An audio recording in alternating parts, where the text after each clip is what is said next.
Hi everyone, this is Jim. Welcome to this Blitz test postmortem, a postmortem of my Blitz game number 287. I was white here, kicked off with e4, and we get into the Sicilian defense. And we go for the main line, d6 here, d4 here, the open Sicilian with the exchange. And knight f6, attacking the e-pawn, and knight c3 defending it. And now the main moves here are a6 for the Najdorf, knight c6 for the classical, e6 for the Scheveningen, or g6 for the dragon.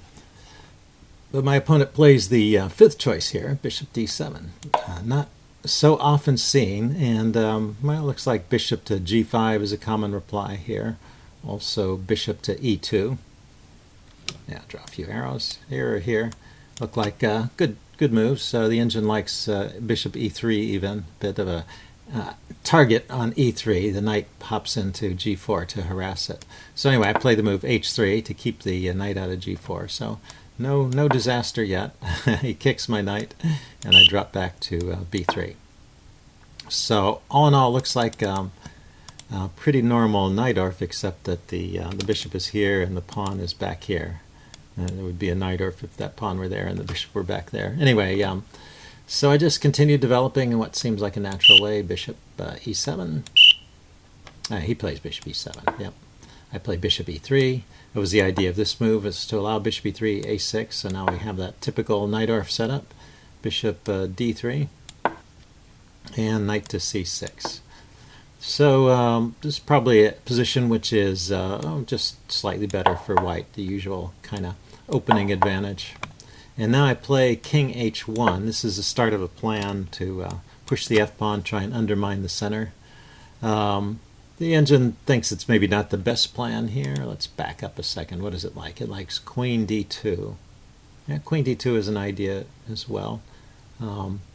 Just getting the queen off the back rank, connecting the rooks, and defending a few things, maybe supporting a bishop move.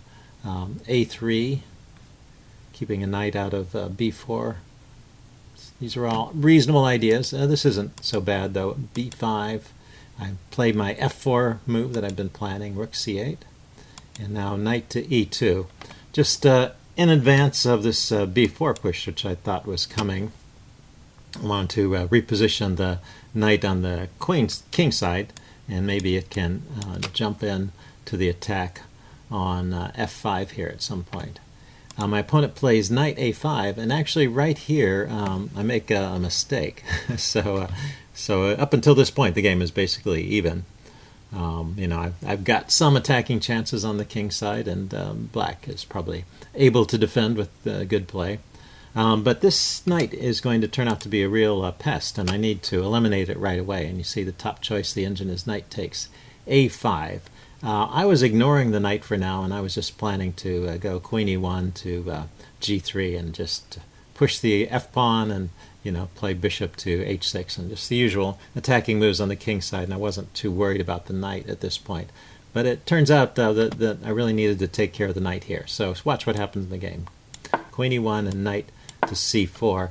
And now this bishop has no moves, so it's very awkward for me to, for example, take the knight. If I play knight here to challenge the knight, he takes back with the pawn and wins my bishop. So this is already a bit of an uncomfortable situation. And the knight immediately hits my bishop on e3, and also attacks the pawn on b2. So I drop back to defend the pawn, and he plays knight h5, hitting my f-pawn, and I continue with f5. I decide I'll just close this off here. I don't want an exchange. I don't want him taking there with the knight. Although, let's see. The engine thinks I should have played f takes. F takes, d takes just opens up this file and straightens out his pawn, so that's certainly not helping. But black is already better according to the chess engine, so maybe what I play there is no good move in this position. But anyway, this is slightly worse for me. He plays bishop g5, and I decide to. I don't necessarily want to trade here and bring his queen forward to the attack. The knight has the idea of dropping in here if I'm not careful. So after a trade and the queen on this square, the knight there is a big threat. So I decide to kick the knight, g4, and black decides to trade here. And now a very interesting continuation suggested by the engine is rook takes c1. I wasn't going to play rook takes c1 because I thought he would just take this pawn. Right? That's a hanging pawn there. But now, oh, he has to move the knight first. Okay, I understand that much. So he plays knight f6, and then what do I play? Now I play bishop takes c4. Okay, so just giving up the bishop is the chess engine's idea. Okay, I wasn't ready to give up both my bishops just yet, so I played queen takes c1, which defends the b pawn, and I get to hold on to my bishop for a while longer. But you know, maybe the chess engine's right. This is not the greatest piece right now. It's acting sort of like a big pawn. Anyway, he plays knight f6 here, and I thought, you know, I still had some chances here pushing on the king side, but the engine says no. So there's some maneuvering here with the knight g3, queen here, and I finally give up and decide I have to chase the knight away. I can't live with it on that square anymore, so I'm going to kick it with a pawn, even though I realize it's creating a backwards pawn here. So I'm creating a weakness, but I really wanted to get rid of the knight at this point.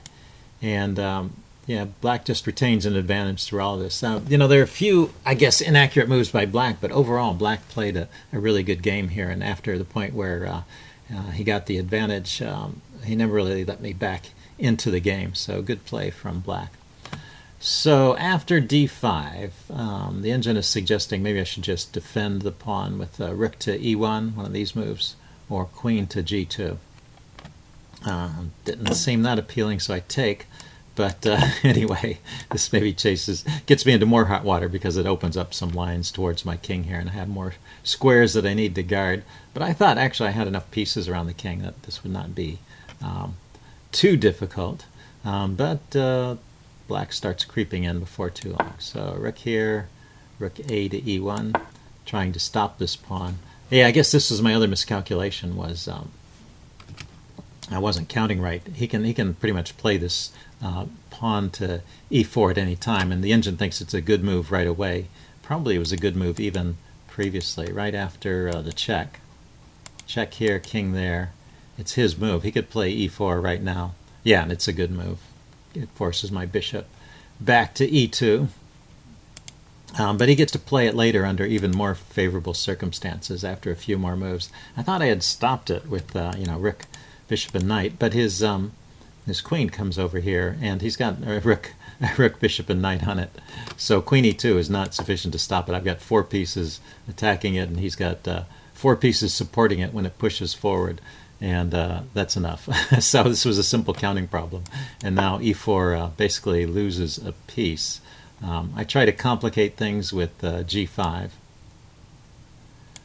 pushing on and attacking his knight, but he's not fooled by this. He takes, and I try pinning the pawn instead of taking back right away. Again, I'm trying to complicate things, but it's just not working. He comes in here with knight e4, so I guess that was not the most accurate move. Right now he could put the game away even more quickly with rook takes c2. Ah, this is a nice move. I've totally missed that during the game.